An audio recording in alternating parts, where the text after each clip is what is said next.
Hi guys and welcome back to the channel Deepak Yadav Education. Welcome to the Daily Hindu News and Editorial Analysis of 11th of July 2026. तो guys आज है तारीख 11 जुलाई 2026 और है Saturday. देखेंगे आज के द हिंदू कंप्लीट न्यूज़पेपर को एनालाइज करेंगे। बट लेक्चर में आगे बढ़ने से पहले अगर आपको इस लेक्चर का पीडीएफ चाहिए तो क्या करना है, सबसे पहले डाउनलोड करना है टेलीग्राम, देन उसके बाद जाके सर्च बॉक्स में टाइप करना दीपक यादव एजुकेशन यूपीएससी।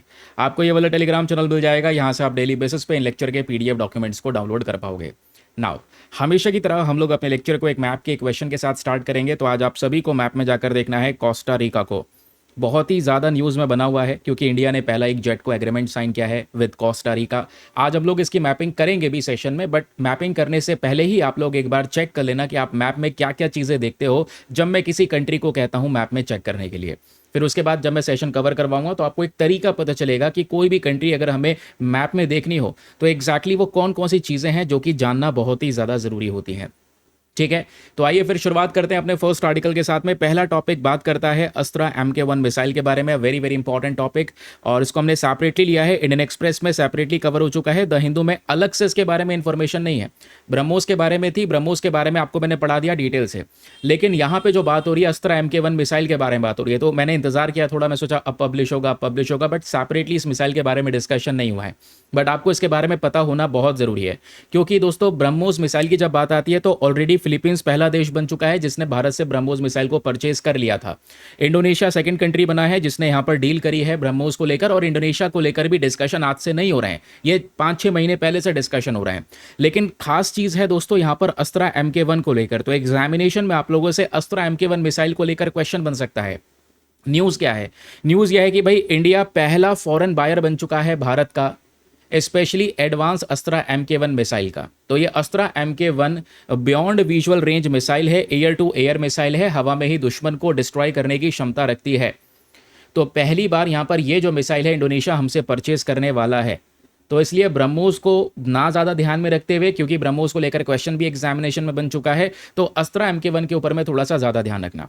अब इस मिसाइल के बारे में कुछ स्पेसिफिक डिटेल्स हैं जो आपसे प्रीलिम्स में पूछी जा सकती हैं, चलिए वो समझते हैं। पहली चीज, अस्त्रा MK1 एक indigenous beyond visual range air to air missile है। एयर टू एयर मिसाइल क्या है आप समझ गए भाई। देखो, एक तो होती है सरफेस टू एयर मिसाइल जो नीचे सतह से दुश्मन को हवा में अटैक करने के लिए यूज की जाती है। एक होती है एयर टू सरफेस मिसाइल जो ऊपर हवा से दुश्मन को नीचे सरफेस पे अटैक करने के लिए यूज की जाती है। ये एयर टू एयर मिसाइल है जो हवा में से ही हवा में दुश्मन को अटैक करने के लिए, दुश्मन का फाइटर जेट सामने चल रहा है उसको डिस्ट्रॉय करना है तो हवा में ही अटैक कर सकता है हमारा फाइटर जेट। ठीक है, तो ये कुछ यहाँ पर मिसाइल्स होती हैं, समझे। क्लैरिटी, वो एक सरफेस टू सरफेस होती हैं जो बेसिकली सतह से ही सतह पे टारगेट है जिसको हम लोगों को हिट करना है। लेकिन ये क्या है beyond visual range? Beyond visual range missile वो होती हैं जो बेसिकली आपने यहाँ से दाग दिया है 37 किलोमीटर 37 किलोमीटर दूरी पर अगर टारगेट है तो जाकर हिट कर सकती हैं।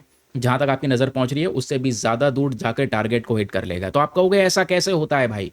मतलब जहां हमें टारगेट दिख रहा है हम वहीं तो मिसाइल दागेंगे, टारगेट नहीं दिख रहा तब भी हमने मिसाइल दाग दिया। हमें पता है, हमारी रडार की पकड़ में आ चुका है कि आगे दुश्मन का एक एयरक्राफ्ट चल रहा है, एक फाइटर जो जेट है वो उड़ रहा है।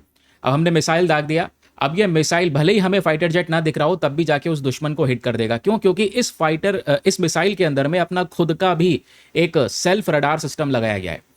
तो ये मिसाइल जाएगा, जाने के बाद में जैसे ही दुश्मन के जेट के करीब पहुंचेगा दुश्मन के जेट को डिटेक्ट कर लेगा इसका सेल्फ रडार, और अपने आप ही यहाँ पर यह मिसाइल ऑटोमेटिक सारा काम करेगा, अपने टारगेट को लॉक करेगा और उसको सीधा हिट करेगा। इसलिए यहाँ पे बोला गया है beyond visual range air to air missile. ठीक है, आई होप आपको एक क्लैरिटी मिल चुकी है। अब दूसरी चीज, क्योंकि मिसाइल है तो इसको किसने डेवलप किया होगा? मोस्ट प्रोबेबली हमारा DRDO defence research development organisation ने बनाया है। इस मिसाइल को हम अपने इंडियन एयरफोर्स और साथ ही साथ इंडियन नेवी दोनों को ही देने वाले हैं। दोनों ही यहाँ पे फोर्सेस हमारी यूज कर सकती हैं। ठीक है, इसको इंटीग्रेट किया जा सकता है दोनों ही हमारी फोर्सेस के जेट्स के अंदर में। तो इंडोनेशिया भी मोस्ट प्रोबेबली अपने एयरफोर्स और नेवी के माध्यम से यहाँ पर इसको यूज कर सकता है। अब इसका पहला अस्त्रा MK1 किस प्रकार का होता है यह हमने समझ लिया। इसकी रेंज कितनी है? लगभग 80 से लेकर 110 किलोमीटर की रेंज है। दुश्मन 110 किलोमीटर की दूरी पर होगा तो उसको भी टारगेट से हम हिट कर सकते हैं। हालांकि अस्त्रा MK2 भी आ चुका है अभी मार्केट में, ये तो MK1 हम इंडोनेशिया को दे रहे हैं। MK2 जो है ये MK1 का ही इंप्रूव्ड वर्जन है, अपडेटेड वर्जन है, जहां पे खासकर रेंज को बढ़ाया गया है। जो पहले 110 किलोमीटर की रेंज है वो MK2 के अंदर में 200 किलोमीटर की रेंज तक टच करने की कोशिश की गई है। एंड ये मिसाइल अपनी थोड़ा सा, ये तो हमने रेंज डिस्कस की, ये ऊंचाई भी पकड़ता है। जब ये मैक्सिमम ऑल्टीट्यूड पर जाता है तो अप टू 20 किलोमीटर्स की ऊंचाई तक ये जा सकता है। मार्क 4.5 की स्पीड है, यानी कि जो साउंड की स्पीड होती है उससे 4.5 गुना ज़्यादा तेजी से अपने टारगेट को हिट कर सकता है। एक single pulse smokeless solid fuel motor का यूज़ किया गया है। ठीक है, गाइडेंस की बात करेंगे तो भाई मैंने आपको बताया मिसाइल जा चुका है तो हवा में ही अपने सारे के सारे जो अपडेट हैं वो कर सकता है। हवा में कोई बदलाव की ज़रूरत है तो वो कर सकता है। और इसमें टर्मिनल एक्टिव रडार आपको देखने को मिल जाएगा, जो मैं बता रहा था। इसका रडार सिस्टम भी है खुद का, तो ये दुश्मन के करीब जाएगा, इसका रडार सिस्टम दुश्मन को डिटेक्ट करेगा और जाकर ये डिस्ट्रॉय कर लेगा, दुश्मन कितना ही दूर क्यों ना हो, 110 किलोमीटर की दूरी पर क्यों ना हो। समझ रहे हैं? तो क्या आज हम इस अस्त्र MK1 का यूज़ करते हैं? बिल्कुल। आज जो है हमारी इंडियन एयरफोर्स अपने सुखोई 30 MKI फाइटर जेट के अंदर में इसका इस्तेमाल करती है। और प्लान हमारा यह है कि भविष्य में हम इसी तरीके से अपने लाइट कॉम्बैट एयरक्राफ्ट तेजस MK1A के अंदर भी और रफाल फाइटर जेट में भी अपनी अस्त्रा मिसाइल का ही यूज़ करने वाले हैं। तो अस्त्रा MK1 एंड MK2 के बीच का डिफरेंस याद रखिएगा, लगभग लगभग दोनों सेम है। The difference is about the range. जो MK1 की रेंज है वो आपकी 80 to 110 किलोमीटर्स है, लेकिन MK2 की जो रेंज है वो कम से कम 200 किलोमीटर्स की रेंज है, याद रखिएगा। अब आपने कुछ भी रिवाइज करना है अपने एग्जामिनेशन के पर्सपेक्टिव से तो आप रिवाइज कर सकते हैं फ्रॉम दीज रिवीजन पॉइंटर। सारी की सारी डिटेल यहाँ पर दी गई है रिवाइज करने के लिए। चलिए, अब दोस्तों काफ़ी लोग पूछते हैं सर हिंदी में भी PDF, इंग्लिश में PDF, ये जो आप PDF दिखाते हैं जहाँ पे न्यूज़ के आर्टिकल्स मिल जाते हैं, आर्टिकल के साथ साथ बाकी सारी background information, practice question, mains question, सब कुछ एक PDF में मिल जाता है। ये PDF हमको मिलता कहाँ पर है? ये PDF दोस्तों केवल और केवल हमारे पेड ग्रुप में मिलता है और कहीं नहीं। पेड ग्रुप को ज्वाइन करने का बहुत ही सिंपल सा प्रोसेस है। ठीक है, ये रहा आपके सामने, एक छोटा सा फी पेमेंट है, just 499 for the lifetime access. जब तक आपका सिलेक्शन ना हो जाए तब तक आप इस ग्रुप को ज्वाइन करके रख सकते हैं। 499 में ये आपका वन टाइम इन्वेस्टमेंट है। करंट अफेयर की टेंशन आपकी लगभग खत्म हो जाती है। एंड जैसे कि मैंने आपको बताया, ये जो अमाउंट है ना, ये आपका तुरंत रिकवर भी हो जाना है, क्योंकि जैसे इस ग्रुप में ऐड होगे पुराने सभी करंट अफेयर्स के PDFs भी आपके सामने प्रेजेंट होंगे। इवन आपको जनवरी 2026 से PDF चाहिए होंगे, वो भी अवेलेबल है इस ग्रुप के अंदर में, हिंदी इंग्लिश दोनों भाषाओं में, दोनों मीडियम के एस्पिरेंट्स के लिए बहुत हेल्पफुल है। ग्रुप को ज्वाइन करने के लिए करना क्या है, व्हाट्सएप पर जाइएगा, आपको यहाँ पर एक नंबर दिया गया है 8534873368। इस नंबर पर मैसेज कर देना कि I want to join this group. आपको रिप्लाई मिलेगा, पेमेंट का प्रोसेस दिया जाएगा, डेमो वीडियो का लिंक मिलेगा, उसको देख सकते हैं, चेक कर सकते हैं और अपना आपको कंप्लीटली सेटिस्फाई करने के बाद में जाकर अपना ये इन्वेस्टमेंट कर सकते हैं। तो चलिए दोस्तों, यहाँ पर वापस आते हैं ट्रैक पर, जो अभी हम लोग यहाँ पर आर्टिकल डिस्कस कर रहे थे। मैंने बोला मैप में जाके कोस्टा रिका को देख लेना, नहीं देखा होगा अभी तक, मुझे पता है, क्योंकि बहुत ही कम लोग यहाँ पर रोजाना के बेसिस पे आंसर देते हैं जब मैं उनसे बोलता हूँ कि इसको मैप में देख लो। ये टॉपिक दोस्तों PIB का है, याद रखिएगा। ठीक है, बहुत ही ज़्यादा इंपॉर्टेंट है, क्योंकि आज सैटरडे है, न्यूज़पेपर में आर्टिकल कम है, इसलिए मैंने कुछ टॉपिक इधर उधर से भी ले रखे हैं जो बहुत काम के हैं। आपके सामने प्रेजेंट है कि भाई भारत और कोस्टा रिका एक छोटा सा कंट्री प्रेजेंट है, अमेरिकन साइड में भी हम उसको पढ़ेंगे मैपिंग के माध्यम से। दोनों ही कंट्रीज़ के बीच में पहला जेटको मीटिंग यहाँ पर हो चुका है। 6 से 7 जुलाई के बीच में ये मीटिंग चला है। जेटको का मीटिंग का फुल फॉर्म है joint economic and trade committee meeting, जहां पर दोनों ही कंट्रीज मिलकर अपने व्यापार को कैसे एक्सपैंड कर सकते हैं इसके ऊपर में काम कर रही हैं। इसके मेन हाइलाइट्स को देखोगे तो व्यापार ऑलरेडी ऐसा नहीं है, बहुत ज़्यादा व्यापार हो रहा है between India and Costa Rica. 2025-26 में दोनों ही कंट्रीज का जो बायलेटरल ट्रेड था वो $391 मिलियन तक जा चुका था। दोनों ही साइड्स आज के समय पर व्यापार, इन्वेस्टमेंट और रेगुलेटरी फ्रेमवर्क्स को रिव्यू कर रहे हैं इस मीटिंग के माध्यम से। और दोनों कंट्रीज ने मिलकर बोला है कि 4 ऐसी कैटेगरीज होनी है जहां पर हम मिलकर एक दूसरे के साथ कोऑपरेट करके काम करेंगे। पहला, जो भी सामान एक्सपोर्ट इंपोर्ट हो रहा है बिटवीन दीज 2 कंट्रीज, वहां पर एक स्टैंडर्ड, एक नियम और एक सर्टिफिकेशन को लाया जाएगा। फूड सेफ्टी के ऊपर में हम दोनों मिलकर ध्यान रखेंगे। दवाइयों के ऊपर में रेगुलेशन की बात हो रही है और एक्सपोर्ट सर्टिफिकेशन की बात हो रही है। तो दोनों कंट्रीज के बीच का ये जो मेमोरेंडम ऑफ अंडरस्टैंडिंग है specially for the economic cooperation, ये क्या करता है, दोनों कंट्रीज के ट्रेड और इन्वेस्टमेंट में जितनी भी डिस्प्यूट्स हैं, जो भी प्रॉब्लम्स हैं, उनको रिजॉल्व करने की बात करता है, बिजनेस को प्रमोट करने की बात करता है और दोनों ही कंट्रीज के बीच में कॉपरेशन को बढ़ावा देता है। ठीक है, तो न्यूज़ आपको समझ में आया कि एग्जैक्टली जेटको मीटिंग के बारे में डिस्कशन हो रहा है and what exactly is JETCO meeting. लेकिन अब सबसे ज़्यादा इंपॉर्टेंट चीज़ आती है आपका प्लेस, ये एग्जैक्टली लोकेटेड कहाँ पर है कोस्टा रिका, सबसे पहले ये जानते हैं। तो इसकी मैपिंग करने के लिए वैसे तो आप लोग ये देखोगे, हम लोग साउथ अमेरिका वाले कॉन्टिनेंट को देख रहे हैं और ऊपर नॉर्थ अमेरिका वाला कॉन्टिनेंट है, बीच में सेंट्रल अमेरिका है और सेंट्रल अमेरिका के बीच में ही आपको नजर आएगा कैरेबियन सी। कैरेबियन सी में काफ़ी सारे कंट्रीज हैं जो एक दूसरे के साथ में मिले हुए हैं, जो आइलैंड कंट्रीज हैं। जैसे फॉर एग्जांपल हमारा सेंट्रल एशिया में, जैसे ऊपर नॉर्थ अमेरिका से नीचे बॉर्डर शेयर करता है मैक्सिको। मैक्सिको के नीचे आप देखोगे तो यहाँ पर बेलीज हो गया, एल सल्वाडोर, निकारागुआ, ये कंट्री है निकारागुआ, और नीचे है पनामा।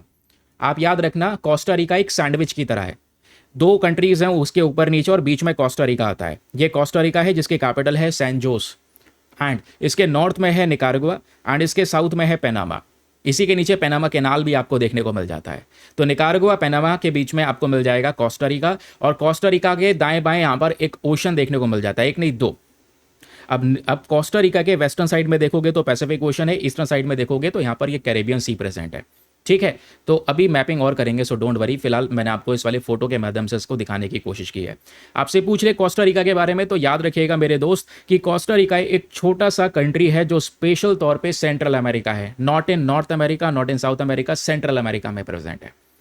लोकेशन की बात करेंगे तो नॉर्थ में निकारागुआ, साउथ में पनामा, वेस्ट में Pacific ocean and eastern side पे कैरेबियन सी। कैपिटल हो गई इसकी सैन जोस, जो अभी जस्ट मैपिंग के थ्रू हम लोगों ने कवर किया। एग्जैक्ट लोकेशन और डिटेल से देखना चाहोगे तो ये रहा साउथ अमेरिका, ये रहा ऊपर यहाँ पे नॉर्थ अमेरिकन वाला रीजन कॉन्टिनेंट, बीच में निकारागुआ पनामा, ये रहा कोस्टा रिका। ठीक है, क्लियर हो गया। अच्छा, एक चीज़ और है, बहुत खास चीज़ मैं आपको पढ़ा रहा हूँ, यहाँ पे ध्यान रखना। एक नदी है, ऐसे एग्जाम में क्वेश्चन बन जाता है, एक नदी है जिसका नाम है सेन जुआन रिवर। ये वो नदी है जो निकारागुआ और कोस्टा रिका के बीच में बॉर्डर बनाती है। ये बॉर्डर जो बन रहा है ना, ये नदी आप देख रहे हैं, इसको बोलते हैं सैन जुआन रीजन। एग्जामिनेशन में पूछ ले कि बताओ निकारागुआ और कोस्टा रिका के बीच में वो कौन सी रिवर है जो बॉर्डर को फॉर्म करती है, तो वो सैन जुआन रिवर हमको देखने को मिल जाती है। चलिए फिर आते हैं यहाँ पर कोस्टा रिका के कुछ ज्योग्राफिकल फीचर्स के बारे में। सबसे पहले एक सेंट्रल वैली है, चारों तरफ इसके मेजरली माउंटेनियस रीजन है। नॉर्थ में आप देखोगे निकारागुआ की यहाँ पर ये पहाड़ियाँ हैं जिसका नाम है कॉर्डिला वोल्केना, और नीचे यहाँ पर साउथ में भी देखने को मिल जाता है कॉर्डिला दी तैलमेन का। तो ऊपर नीचे दोनों ही साइड से यहाँ पर पहाड़ियाँ देखने को मिल जाती हैं, बीच में ये देश बसा हुआ है, इसलिए कई बार यहाँ पर कह देते हैं कि ये वैली की तरह वर्क कर रहा होता है इन टर्म्स ऑफ ज्योग्राफी। ठीक है, सेंट जोस के बारे में डिस्कशन किया, तेलमेनकन माउंटेन्स आपको ये देखने को मिल जाएंगे। ठीक है, जिसके बारे में अभी हम डिस्कशन कर रहे थे, और ऊपर भी ये माउंटेनियस रीजन ही यहाँ पर नजर आता है। ओके, चलिए भाई आगे आते हैं। फिर वॉल्केनोज देखोगे तो तीन मेजर वॉल्केनोज हैं कोस्टा रिका में। अरेनल वॉल्केनो, अरेनल वॉल्केनो के बाद यहाँ पर एक है पाउस वॉल्केनो, और तीसरा यहाँ पर आपको देखने को मिल जाएगा इराजू वॉल्केनो। सबसे ऊंची चोटी की बात करेंगे तो हाईएस्ट पॉइंट है, यानी कि इन वॉल्केनोज में सबसे ऊंची चोटी जो पहाड़ी रीजन है वो है माउंट चिरपो। ठीक है, ये हाईएस्ट पॉइंट यहाँ पर माना जाता है कोस्टा रिका में। लेक्स की बात करेंगे तो लेक आरेनल, ये लार्जेस्ट लेक है पूरे देश के अंदर में, सबसे बड़ी लेक लेक आरेनल यहाँ पर प्रेजेंट है। लेक आरेनल यहाँ पर एग्जैक्टली अगर हम लोग इस मैप में देखना चाहें, मुझे तो शो नहीं हो रहा, शायद आप लोग यहाँ पर थोड़ा चेक कर लेना। ठीक है, फिलहाल याद रखना लेक अरेनल यहाँ पर प्रेजेंट है। चिरिपो नदी यहाँ पर आपको देखने को मिल जाती है, और चिरिपो ही सबसे ऊंची चोटी यहाँ की प्रेजेंट है। अरेनल वॉल्केनो नेशनल पार्क, यहीं पर कहीं प्रेजेंट होगी अरेनल लेक। ठीक है, फिर उसके बाद ये सैन जुआन रिवर है जो ऊपर निकारागुआ और कोस्टा रिका के बीच में एक बॉर्डर को बनाता है। ठीक है ना, नदियों के बारे में डिस्कशन हुआ, तो लास्ट वन इज सैन जुआन अकेला, जो याद रखना है कि भाई ये एक नेचुरल बॉर्डर बनाता है बिटवीन कोस्टा एंड रिका। हम लोगों ने मैपिंग कर ली है, दैट्स इट। अब ये मत याद रखना क्या क्या रिजर्व या क्या कौन से नेचुरल रिसोर्सेज यहाँ पे पाए जाते हैं, ऐसे मेजर क्वेश्चन बनते नहीं हैं। अब ऐसा कोई क्वेश्चन बन रहा है, हर एक टॉपिक को लेकर पढ़ोगे तो इतना ज़्यादा यहाँ पर अंदाज़ा नहीं लग पाएगा। ठीक है, फिलहाल अभी देखो ये रिवीजन पॉइंटर्स दिए गए हैं जिसको आप रिवाइज कर सकते हैं। इस पूरे के पूरे आर्टिकल को आराम से जल्दी से रिवाइज करना हो तो एक छोटे से पैराग्राफ के माध्यम से ये पूरा का पूरा रिवीजन हो जाएगा। चलिए, ये आर्टिकल भी होता है समाप्त। आते हैं अगले न्यूज़ आर्टिकल की तरफ। ये है हमारा आज का बहुत ही शानदार सा एडिटोरियल। शशि थरूर साहब ने यहाँ पर इस एडिटोरियल को लिखा है, और बहुत ही अच्छी इन्फॉर्मेशन यहाँ पर दी गई है, बहुत सारे फैक्ट्स हैं। स्पेशल तौर पे ये टॉपिक आपके मेंस में बहुत हेल्प करेगा। तो मेंस के पर्सपेक्टिव से एक क्वेश्चन भी मैं आपको देने वाला हूँ रिलेटेड टू दिस एडिटोरियल, तो बने रहिएगा। आगे वो क्वेश्चन लेकर जाइएगा, उस क्वेश्चन का आंसर कहाँ पे अटेम्प्ट करना है, कहाँ पे सबमिट करना है, वो भी शेयर करूंगा। ठीक है, चलिए सबसे पहले यहाँ पर थरूर साहब क्या कहते हैं, ये कहते हैं कि रिपोर्ट आ रही है बहुत सारी, आतंकवाद खत्म हो रहा है, आतंकवाद कम हो रहा है, कम हो रहा है, ऐसी कुछ रिपोर्ट्स हमको देखने को मिल रही हैं। ये कह रहे हैं कम तो हो रहा है, ठीक है, लेकिन आज भी जहाँ पे पहले भी टेररिज्म हुआ करता था वहाँ आज भी है, और कुछ ही कंसर्न रीजन में है। आप देखोगे दुनिया का 70% जो टेररिज्म रिलेटेड डेथ है, आतंकवाद से होने वाली जो मौत है, वो केवल 5 कंट्रीज में हुई है पिछले कुछ टाइम में। सबसे पहली पाकिस्तान, फिर Burkina Faso, then Nigeria, then Niger and Democratic Republic of Congo. Pakistan को अगर हटा दें तो नीचे के जितने भी कंट्रीज आपको दिख रहे हैं ये सब अफ्रीकन रीजन के अंदर में आते हैं। तो अफ्रीका के बहुत सारे कंट्रीज अनस्टेबल हो चुके हैं, सरकार वगैरह वहाँ की बहुत कमज़ोर है, और उन्हीं टेररिस्ट ने पूरी तरह से रूल कर रखा है उन रीजन्स को। बहुत सारे लोगों की जान गई है इन सभी कंट्रीज़ के अंदर में, आगे मैं आपको इसके बारे में समझाऊंगा।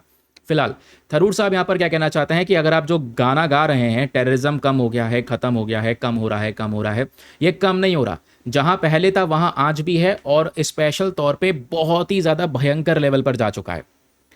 तो रिसेंटली दुनिया में बहुत सारी रिपोर्ट्स दिखाई जा रही हैं कि 2025 में आतंकवाद कम हो गया, आतंकवाद से होने वाली डेथ कम हो गई, आतंकवादी अटैक यहां पर सिग्निफिकेंटली डिक्रीज हुए हैं 2025 में, ऐसा रिपोर्ट्स का कहना है। हालांकि एक्सपर्ट्स ने यहां पर यह वार्न किया है कि ये जो आतंकवाद कम हुआ है इसका ये डायरेक्ट मतलब नहीं है कि दुनिया ज़्यादा सेफ हो चुकी है, दुनिया ज़्यादा सुरक्षित हो चुकी है, जबकि इसके बजाय यहाँ पर जो टेररिज्म है ये ज़्यादा कंसंट्रेटेड हो चुका है कुछ ही स्पेसिफिक रीजन्स में। कुछ जगह में ज़्यादा टेररिज्म रिलेटेड एक्टिविटीज़ हो रही हैं और ये आतंकवाद आज डिजिटल ड्राइवन हो चुका है, क्योंकि डिजिटाइजेशन की तरफ जैसे जैसे दुनिया ने अपना एक्सपेंशन करा है, ये डिजिटाइजेशन के फीचर्स का इस्तेमाल करके आज टेररिज्म भी बहुत सारे कंट्रीज़ के अंदर में एक्सपैंड होता नजर आ रहा है। तो 2025 में जब हम ग्लोबल टेररिज्म के बारे में डिस्कशन करते हैं तो इस रिपोर्ट के अकॉर्डिंग दुनिया में टेररिज्म से रिलेटेड जो डेथ हैं वो 5582 हो चुके हैं। टोटल टेररिस्ट इंसिडेंट्स, टोटल अगर आतंकवादियों से हुई हुई जो घटनाएं हैं वो है 2944, और जो डेथ है वो 28% से डिक्लाइन हो गई हैं as compare to the previous year. Previous year here means 2024, 2024 के कंपैरिजन में 2025 में यहाँ पर डेथ 28% से कम हो गई हैं। टेरर अटैक्स यहाँ पर 22% से कम हो गए हैं। 81 कंट्रीज़ ने यहाँ पर कुछ इंप्रूवमेंट्स नोट करे हैं हर एक पर्टिकुलर सिचुएशन में, लेकिन ये एक रिपोर्ट है। अगर आप इस रिपोर्ट में देखोगे तो ये नंबर्स बहुत अच्छे लग रहे हैं कि हाँ आतंकवाद कम हो रहा है, लेकिन इस आर्टिकल के अंदर में बताया गया है ये नंबर्स अगर कम हो भी रहे हैं ना, इसके पीछे एक बहुत ही ज़्यादा भयानक एक दर्दनाक ट्रेंड छिपा हुआ है, जिसको छिपा दिया जा रहा है इस पर्टिकुलर इंडेक्स के पीछे। अब वो क्या है, ये नंबर्स इतने मिसलीडिंग क्यों हैं, गलत क्यों हैं, जरा इसको समझिएगा। आर्टिकल एक्सप्लेन करता है कि ठीक है जो ये टेररिज्म है आप ये कह रहे हैं कि खत्म हो रहा है, डिसअपियर हो रहा है। टेररिज्म ना ही डिसअपियर हुआ था और ना ही आज यहां पर खत्म हुआ है, ये स्पेसिफिक रीजन्स में इकट्ठा हो चुका है और वहां पे बड़े लेवल पर हो रहा है। जैसे मैंने आपको बताया दुनिया का 70% टेररिज्म रिलेटेड डेथ केवल और केवल इन 5 देशों से निकलकर आई हैं। इवन यहाँ पर अफ्रीका का साहिल रीजन की जब हम बात करते हैं तो ये सबसे प्रताड़ित रीजन है, ये अफ्रीकन कॉन्टिनेंट है। ये रहा साहिल रीजन जिसमें नाइजर, चैड, सूडान, एरिट्रिया ये सब कंट्रीज हैं। यहाँ पे बहुत ही ज़्यादा बड़े लेवल पर आतंकवादी आपको देखने को मिल जाएंगे। कुछ अनस्टेबल कंट्रीज हैं, सरकारें वगैरह यहाँ पे कमज़ोर पड़ चुकी हैं, तो ये लोग उसी देश को यहाँ पर रूल कर रहे हैं। दुनिया में आधे से ज़्यादा आतंकवाद से होने वाली मृत्यु इसी रीजन से निकल कर आई है, जो ये पिंक वाला रीजन आपको देखने को मिल जाएगा। ये इतना ज़्यादा खतरनाक है। तो ये जो डेंजर है ना, ये खतरा जो है टेररिज्म का आज बरकरार है और हम इसको नॉर्मलाइज करके दिखा रहे हैं इस रिपोर्ट के अंदर में, जो किसी भी हालात में नहीं होना चाहिए था। हमें ये नहीं हाईलाइट करना चाहिए कि हाँ इतना इतना कम हो गया, हमें ये हाईलाइट करना होगा कि आज भी टेररिज्म इन कंसंट्रेटेड रीजन में ज़्यादा है। इसको कैसे रिमूव किया जाए? क्या इसके लिए अगर ऊपर साइड से सपोर्ट नहीं आ रहा, नीचे साइड से सपोर्ट नहीं आ रहा, तो क्या बाहर के इंटरनेशनल कंट्रीज मिलकर कोलैबोरेट करके यहाँ के लोगों को आतंकवाद से बचा नहीं सकती? क्वेश्चन ये है। तो वही सेम चीज़ आती है कि भाई अगर हम टेररिज्म को नॉर्मलाइज करने की बात कर रहे हैं तो वो ये रिपोर्ट कर रही है सारा काम। आर्टिकल ने केवल कुछ बात उठा दी है, इंपॉर्टेंट चिंता को उठाया ही नहीं है। अगर टेररिज्म केवल कुछ ही देशों तक सीमित रहेगा तो इंटरनेशनल कम्युनिटी मिलकर काम कर सकती है, लोगों के जीवन को सही कर सकती है। लेकिन आज ऐसी जैसी ये रिपोर्ट जो पब्लिश हो रही हैं, ये लोगों के अंदर में एक सेटिस्फैक्शन जैसी चीज़ें बना देती हैं कि भाई चलो अब संतुष्टि हो गई है, काम अब यहाँ पर इतना नहीं करना, जबकि आपके पास में वो पोटेंशियल है कि आप वहाँ पर भी जाकर उस टेररिज्म रिलेटेड एक्टिविटीज़ को ख़त्म कर सकते हैं। दूसरी चीज़ इनका कहना यह है कि टेररिज्म का नेचर बदल चुका है। जैसे टेररिस्ट ऑर्गेनाइजेशन जो है आज बहुत ही ज़्यादा ऑर्गेनाइज वे में अटैक कर रहे हैं और ढेर सारे लोग यहाँ पर पहले शामिल हुआ करते थे, वो आज कम हो चुके हैं। आज के टेरर ग्रुप्स यहाँ पर ज़्यादातर लोन वुल्फ अटैक, अकेला गया यहाँ पर बॉम्ब बांधा शरीर के ऊपर में जा गया, खुद भी यहाँ पर मर गया और बाकी सारे लोगों की जान लेकर गया। Small scale attacks, online radicalisation, decentralised operations, ये जो बड़ा बदलाव आया है ऑनलाइन की वजह से, ये बहुत आसान हो चुका है टेररिस्ट के लिए सोशल मीडिया का इस्तेमाल करना, ऑनलाइन एक्सट्रीमिस्ट प्रोपेगेंडा चलाना और डिजिटली यहाँ पर जिन लोगों को अपनी आइडियोलॉजी में कन्वर्ट कर सके, कन्वर्ट करके उनको अपने टीम में शामिल करना। तो ये बहुत आसान हो चुका है इनके लिए जब से ये चीज़ें डिजिटाइज हुई हैं। तो इसका परिणाम क्या निकल कर आया कि जो टेररिज्म है, एक तो डिटेक्ट नहीं हो पा रहा, इसको रोक नहीं पा रहे, पहले दिखाई देता था, इतना ज़्यादा डिजिटाइजेशन नहीं था, बट अब ये कहाँ कहाँ से ऑपरेट हो रहा है इसको थोड़ा सा कनेक्ट करना मुश्किल हो चुका है। तो हमें भी ज़रूरत है कि रिएक्शन देने की बजाय प्रिवेंशन पे काम करना। आर्टिकल कहता है कि गवर्नमेंट को यहाँ पर केवल रिएक्शन नहीं देना है, कि होता एक्चुअली में क्या है, जब यहाँ पर अटैक होता है, टेररिज्म अटैक होता है, तब हम पता चलता है, तब हम यहाँ पर उसकी निंदा कर रहे होते हैं, जबकि हम पहले से ही उसके मेन कारण को ढूंढ के ये बचा कुचा जो टेररिज्म सीमित है, हमारे लिए प्लस पॉइंट यह है कि आज ये सीमित है केवल कुछ कंट्रीज़ के अंदर में, वहाँ पर घुसकर उनको रिड्यूस किया जा सकता है कुछ कंट्रीज़ के कोलैबोरेशन का इस्तेमाल करके। अब इसमें पहली चीज़ क्या आती है, political instability and armed conflict. Data ये दिखाता है कि 99% आतंकवादी एक्टिविटीज़ से होने वाली जो मृत्यु हैं, ये कुछ कंट्रीज़ में है, उन देशों में है जहाँ पर ऑलरेडी पहले से बहुत सारी हिंसा चल रही थी, आर्म्ड कॉन्फ्लिक्ट वो सभी लोग भड़का चुके थे। कारण ये था कि वहाँ की सरकारें कमज़ोर पड़ गईं और जो टेरर ग्रुप्स थे उन्होंने पूरी सिचुएशन को एक्सप्लॉइट कर दिया। उन्होंने यहाँ पर अपनी आइडियोलॉजी में लोगों को कन्वर्ट करने के लिए सिक्योरिटी सर्विस प्रोवाइड करवा के और अपने साथ ही शामिल करा, जैसे यहाँ पर नक्सलवाद वाला एक आइडियोलॉजी थी जिसको हमने यहाँ पर ख़त्म किया है, समझे। तो वही चीज़ यहाँ पर चल रही है, लेकिन ये और भयंकर लेवल पर कंडक्ट हो रहा है कि अपनी आइडियोलॉजी में कन्वर्ट कर लेते हैं, सरकार वहाँ की कमज़ोर है और सब मिलकर फिर सरकार के खिलाफ विद्रोह करते हैं और फिर वही टेररिस्ट ऑर्गेनाइजेशन उस कंट्री को रूल करने की कोशिश करता है। सेकेंड चीज़ यहाँ पर है, बॉर्डर एरियाज ज़्यादा वलरेबल हैं। कोई भी कंट्री हो, ये 5 कंट्रीज जो हमने ऊपर भी डिस्कस किए थे, यहाँ पर भी केवल जो ये दूसरे कंट्रीज के साथ बॉर्डर्स को शेयर करते हैं ना, वहाँ पे ज़्यादातर टेररिस्ट एक्टिविटीज़ पनपती हैं। तो हमारे लिए एक चीज़ और आसान हो गया है, हमें उन देशों में ज़्यादा ढूंढना भी नहीं है, हमें पता है कि बॉर्डर वाले रीजन पर जाना है। 60% से ज़्यादा टेररिस्ट अटैक केवल इंटरनेशनल बॉर्डर के 100 किलोमीटर के दायरे में हो रहे हैं। तो बॉर्डर रीजन ज़्यादा सफ़र कर रहा है, क्यों? क्योंकि वहाँ पे सरकारें कमज़ोर पड़ी हैं, डेवलपमेंट हुआ नहीं है, बॉर्डर वाले रीजन में ज़्यादा होता भी नहीं है, सिक्योरिटी प्रेजेंस थोड़ा सा कम है। तो ये कंडीशंस जो हैं टेररिस्ट ग्रुप के लिए बहुत आसान बना देती हैं उनका ऑपरेशन चलाने के लिए, कि भाई आतंकवादी हमला करके वो बॉर्डर को ईजिली क्रॉस कर सकते हैं, दूसरे कंट्री से मेंबर्स को रिक्रूट कर सकते हैं, हथियारों को स्मगल कर सकते हैं दूसरे कंट्री से, क्योंकि वो बॉर्डर के पास प्रेजेंट है, समझे। तो ये भी एक मेन चीज़ यहाँ पर इस रिपोर्ट के अंदर में हाईलाइट की गई है। देन अब यहाँ पे सोल्यूशन आता है, राइटर साहब कहते हैं, हमारे थरूर साहब कहते हैं, how can government respond, government जो है किस तरीके से रिस्पॉन्ड कर सकती है to reduce this terrorism activities. पहली चीज़, बॉर्डर सिक्योरिटी को मजबूत करना होगा, बॉर्डर रीजन्स पे गवर्नेंस को मजबूत करना होगा, पुलिस, जुडिशरी, लोकल एडमिनिस्ट्रेशन और पब्लिक सर्विस को हमें मजबूत करना होगा, उसमें इन्वेस्टमेंट करना होगा, कुछ डेवलपमेंट प्रोग्राम्स को सिक्योरिटी प्लानिंग के साथ में लेकर आना होगा। यही कुछ तरीके हैं। बहुत सारी टेररिस्ट ऑर्गेनाइजेशन के बारे में भी इस आर्टिकल में बोला गया है कि वैसे तो टेररिज्म डिक्लाइन हुआ है, इसमें कोई यहाँ पर संदेह नहीं है, लेकिन कुछ ऑर्गेनाइजेशंस हैं जो आज भी हाईली एक्टिव हैं। फॉर एग्जांपल इस्लामिक स्टेट, जमात नुसरत अल इस्लाम वल मुस्लिमीन, तहरीक तालिबान पाकिस्तान, लश्कर ए तैयबा, अल शबाब, ये कुछ यहाँ पर ऐसे ऑर्गेनाइजेशंस हैं जो आज भी एक्टिव हैं। आर्टिकल बोलता है कि हम कुछ एफर्ट्स लगा सकते हैं मिलकर और इन ग्रुप्स को यहाँ पे टारगेट बना सकते हैं, समझ रहे हैं। क्योंकि ये जो एक छोटे छोटे यहाँ पर ये ग्रुप्स हैं, मतलब वैसे तो बड़े ग्रुप्स हैं, कुछ ही कंट्रीज तक सीमित हैं, इनको यहाँ पे हमें डील करना ज़रूरी है। गवर्नमेंट और टेक्नोलॉजिकल कंपनीज क्या कर सकती हैं मिलकर? पहली बात तो जितनी भी कंपनीज हैं वो अगर कहीं पर ऑनलाइन रेडिकलाइजेशन चल रहा होगा, इस प्रकार की आइडियोलॉजी को फैलाने की कोशिश चल रही होगी, तो उनको डिटेक्ट किया जा सकता है, एक्सट्रीमिस्ट कंटेंट को रिमूव किया जा सकता है, फिर उसके बाद में डिजिटल रिक्रूटमेंट को रोका जा सकता है, और जो लोन वॉल्फ अटैक हैं उसको रोका जा सकता है, क्योंकि सारी इन्फॉर्मेशन सोशल मीडिया के माध्यम से ही ये सारे टेररिस्ट नेटवर्क शेयर कर रहे हैं। तो इसमें ये टेक्नोलॉजिकल कंपनीज मदद कर सकती हैं। फ्यूचर रिस्क की बात करेंगे तो आर्टिकल वॉर्न ये भी करता है कि देखो भाई, रिसेंटली यहाँ पर कुछ हुआ है, अभी तो West Asia conflict, India Pakistan के रिसेंट कॉन्फ्लिक्ट और ऐसे तमाम जियोपॉलिटिकल टेंशन चल रहे हैं। तो भविष्य की चिंता करते हुए हमें इसी सिचुएशन के ऊपर में काम करना होगा जो इसमें रिकमेंडेशन दी है। बॉर्डर का मैनेजमेंट करना और जो इन्वेस्टिंग करनी है हमें पुलिस के ऊपर में, ये सब में इन्वेस्टमेंट करना ज़रूरी है।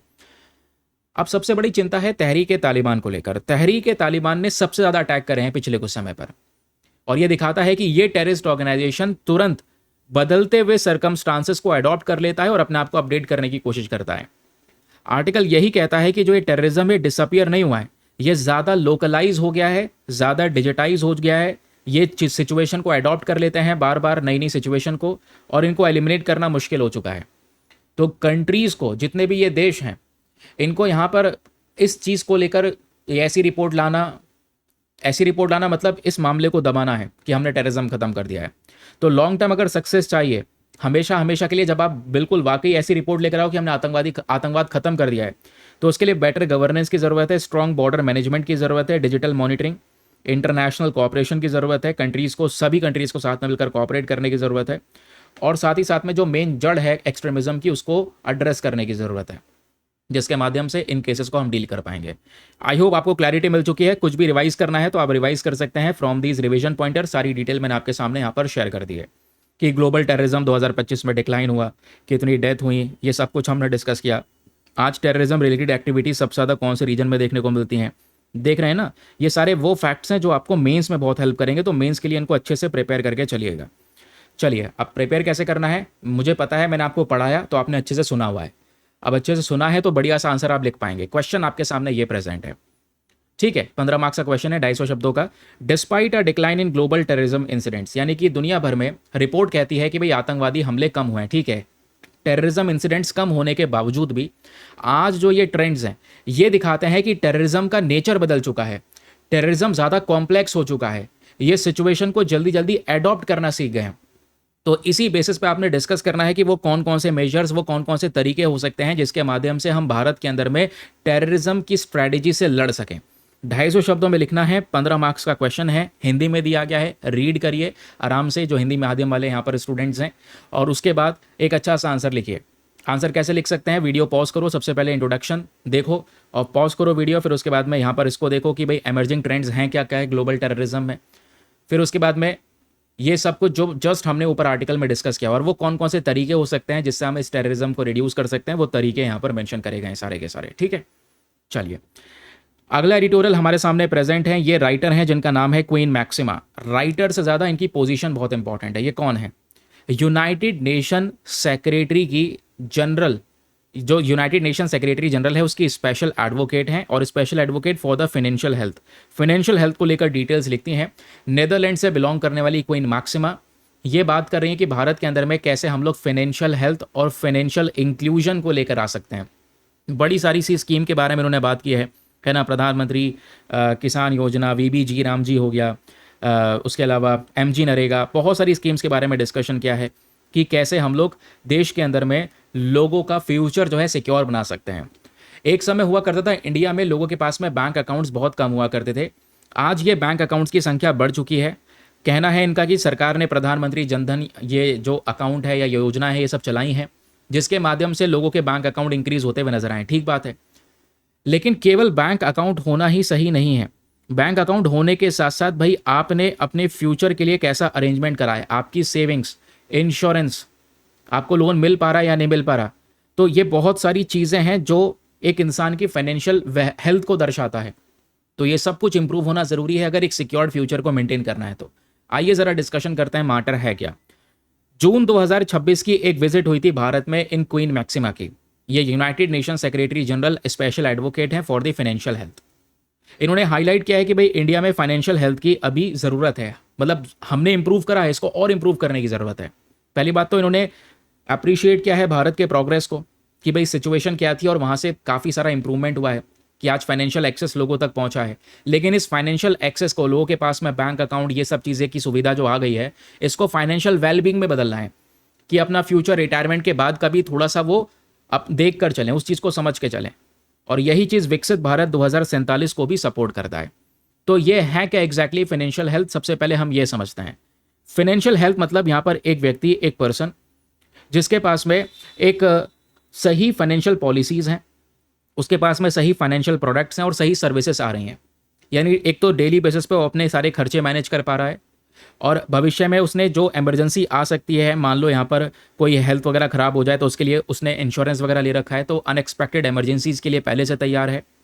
शॉर्ट टर्म के लिए उसने सेव कर रखा है और लॉन्ग टर्म के लिए अलग सेव कर रखा है।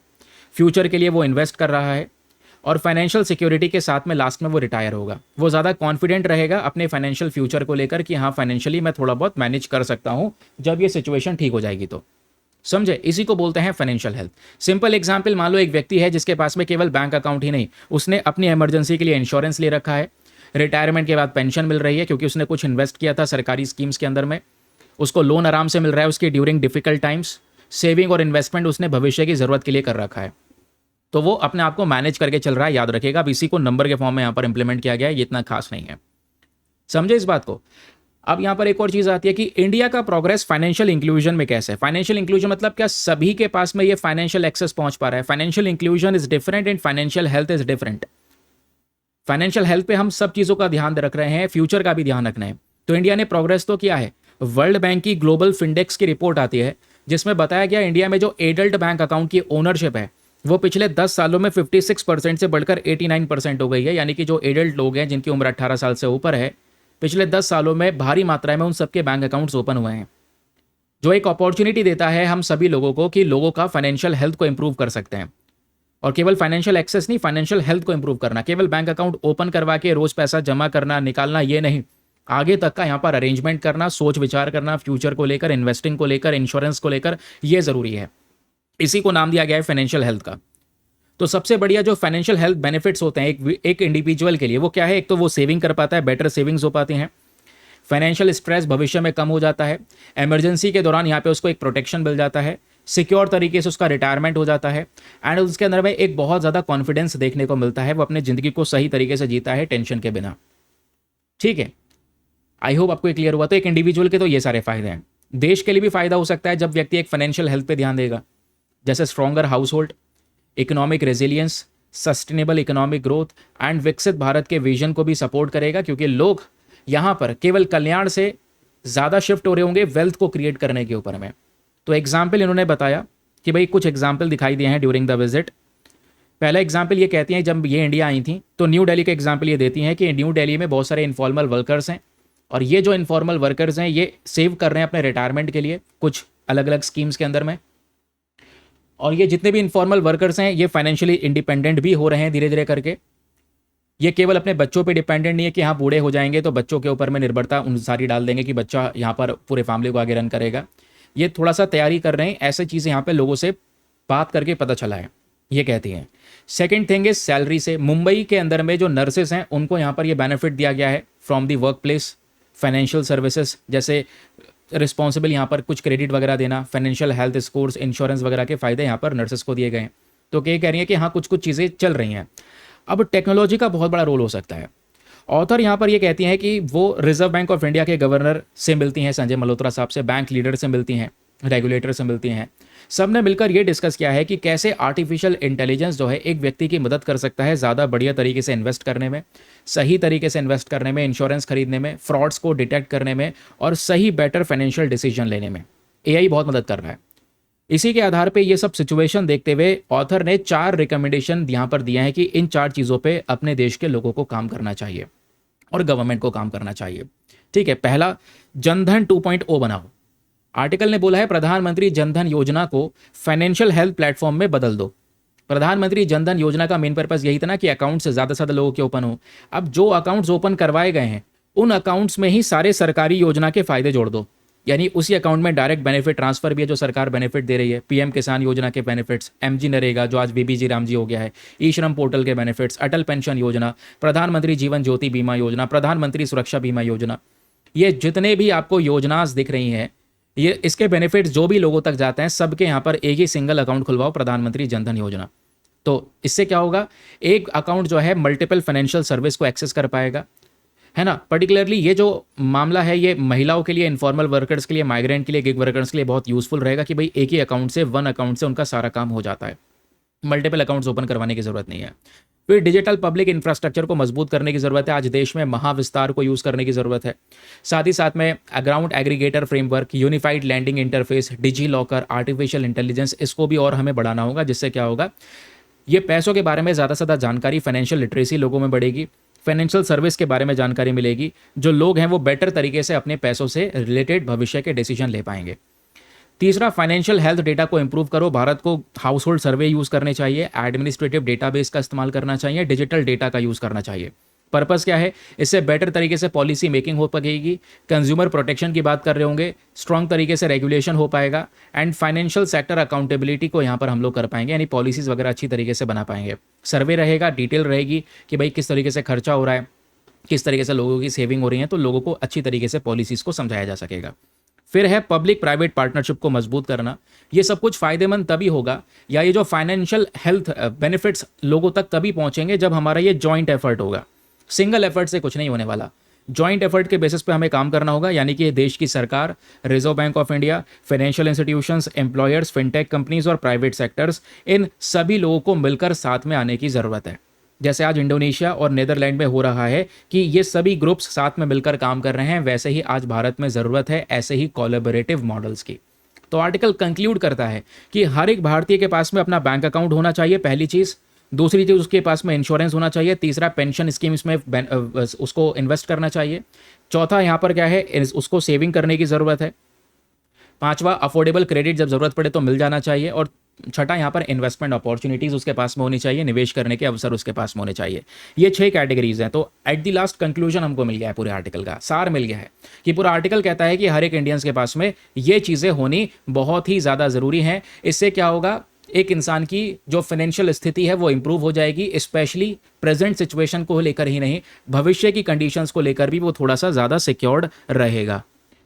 अब दोस्तों, आपने इस आर्टिकल से कुछ भी रिवाइज करना है तो रिवाइज करने के लिए सारे के सारे छोटे छोटे रिवीजन पॉइंटर्स दिए गए हैं। आप बहुत इजीली यहाँ पे पूरे के पूरे आर्टिकल को रिवाइज कर पाएंगे। ये रहे प्रीलिम्स के प्रैक्टिस क्वेश्चंस। फटाफट यहाँ पर इन क्वेश्चन को सॉल्व कर लेते हैं। 2 ही क्वेश्चन है, ज़्यादा है नहीं। प्रश्न नंबर 1 आपके सामने है, जरा फटाफट इसका आंसर नीचे कमेंट सेक्शन में लिखो। आपने डिस्कशन देखा है अच्छे से तो आप बढ़िया तरीके से आंसर दे पाएंगे। Question number 1, consider the following statements regarding अस्त्रा MK1 missile. अस्त्रा MK1 missile को लेकर यहाँ पर 3 स्टेटमेंट है, बताना है कौन सा स्टेटमेंट सही है। पहला, ये एक indigenous beyond visual range air to air missile है। दूसरा, इसको डेवलप किया गया है defence research and development organisation की साइड से। तीसरा, यहाँ पर ये एक terminal active radar homing guidance का इस्तेमाल करता है अपनी गाइडेंस के लिए। तो बताएं तीनों में से कौन सा स्टेटमेंट सही है। 1 and 2 only, 2 and 3 only, 1 and 3 only, या फिर केवल और केवल फर्स्ट वाला ऑप्शन ही यहाँ पर करेक्ट है। Next question, which of the following rivers forms the natural border between Costa Rica and Nicaragua. इनमें से वो चारों में से वो कौन सी नदी है जो कोस्टा रिका और निकारागुआ के बीच में बॉर्डर बनाने का काम करती है। रेवेंटेंजन रिवर, सैन जुआन रिवर, टेम्पेस्की रिवर, या सियरपे रिवर। जल्दी जल्दी यहाँ पर इसका आंसर लिख दो नीचे कमेंट सेक्शन में। ये था दोस्तों आज का हमारा डिस्कशन। बाकी पेड ग्रुप ज्वाइन करना है अपने पीडीएफ्स के लिए तो वो इन्फॉर्मेशन यहाँ पर दी गई है। आज के लिए इतना ही। सेशन डिले हो गया है, मैं माफ़ी चाहता हूँ आप लोगों से, बट मंडे से कोशिश करेंगे जल्दी जल्दी सेशन आप लोगों के पास में प्रेजेंट होते रहें, है ना। और बाकी वही जैसे पीआईबी वगैरह है या इंडियन एक्सप्रेस है, द हिंदू है, तीनों के तीनों सोर्सेज आपके लिए कवर होते रहे। आज सैटरडे में देखो जनरली आर्टिकल कम रहते हैं, ना ही साइंस एंड टेक का पेज आता है, ना ही एडिटोरियल का सेकंड वाला पेज आता है, ना ही टेक्स्ट एंड कॉन्टेक्स्ट आता है। तो मेन आर्टिकल तो यहीं से निकलते हैं ना रोज़ के, तो ये पेजेस ही आज नहीं पब्लिश हुए हैं, तो इस वजह से ये इतना हमारे लिए काम का नहीं है। तो जो भी टॉपिक थे इसमें मैंने कुछ एक्स्ट्रा टॉपिक्स और लिए हैं, सबको मिलाकर आपके लिए सेशन को इंपॉर्टेंट बनाया है। इतना ही पढ़िएगा और आज के लिए बस इतना ही। बाय बाय, और मिलते हैं। कल संडे है, कल रिवीजन रहेगा, ठीक है। और फिर उसके बाद में मंडे में अपनी टाइमिंग को मैनेज करेंगे। Bye bye, have a nice day, thank you and जय हिंद।